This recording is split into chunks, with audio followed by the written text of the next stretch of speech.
এরপরে প্রশ্ন হলো সিগারেট খেলে 40 দিন নামাজ রোজা কবুল হয় না, এটা কি হাদিস দ্বারা প্রমাণিত? ধূমপানকারীর মুখ থেকে যে দুর্গন্ধ হয়, ধূমপানকারীর নিজে যারা আছেন, আমি মাঝে মধ্যে বলি ভাই নর্দমার কাছে ড্রেনের কাছে গিয়ে একটু ড্রেনের গন্ধটা শুকে এরপর নিজের মুখের গন্ধটা শুকে দেখেন যে ওইটার চাইতে আপনার মুখের গন্ধ মারাত্মক। আমি একবার ঢাকার এক হাসপাতালে মসজিদের পাশে সালাত আদায় করতে দাঁড়াইছি, আমার পাশে একজন দাঁড়াইছে, তার শরীর থেকে যেই গন্ধ, আমি চিন্তা করলাম এই লোকটাকে কিছু একটা বলা দরকার, কিন্তু বললে মাইদ্যেরও খাওয়ার ভয় আছে। তো আমি তাড়াতাড়ি পকেট থেকে কাগজ কলম নিয়ে বের করে সুন্দর করে লিখলাম, ভাই যেই গন্ধ ভাই আজকে আমি শুকতে হলো, আমার সালাত নষ্ট হওয়ার উপক্রম।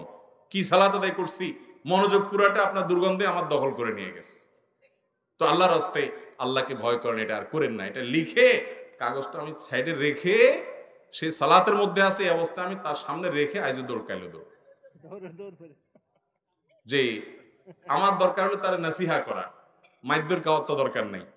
তো নাসিহার কাজ তো হয়ে গেছে, লিখে দিয়ে আসছে। ভাইরা আমার, যারা ধূমপান করেন তাদের মুখে এরকম বাজে অবস্থা তৈরি হয়। পৃথিবীতে ক্যান্সার এখন এত ব্যাপকভাবে ছড়াইছে, আমাদের দেশের কথা যদি আপনি বলেন, ঘরে ঘরে জনে জনে এখন পরিবারে পরিবারে ক্যান্সার।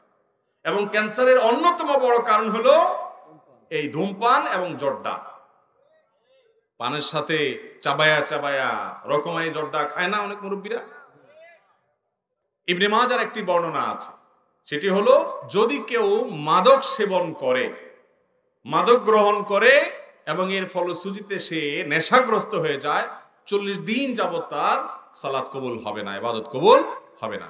তো ধূমপানটা তো, এটা তো এর ফলে এক নম্বর কথা হলো মানুষ আসক্ত হয় না, মাতলামি করে না, মাতলামি আসে না।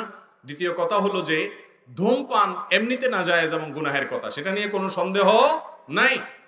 কিন্তু এটা এরকম না যে এটাকে মাদকের মধ্যে ফেলা যায় এবং এর কারণে আসকারা হাদিসে আসছে, শুধুমাত্র শারিবাল খামার না, মানে শারিবাল খামার বা আসকারা, পদ পান করলো এবং নেশাগ্রস্ত হয়ে গেল, তার 40 দিন ইবাদত কবুল হবে না। অতএব ধূমপানকারীর জন্য এটা প্রযোজ্য না, কিন্তু এর মানে এই না যে ধূমপান করা জায়েজ কাজ বা গুনাহ হবে না, এটাও অবশ্যই না জায়েজ এবং গুনাহের কথা।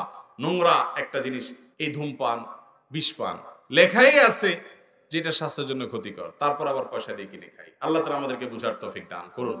এই নোংরা জিনিস খাওয়া যাবে না ভাইরা। কিন্তু 40 দিন ইবাদত কবুল হওয়া না হওয়ার যে হাদিস, সেটা এই ধূমপানের ক্ষেত্রে ফিট হবে না।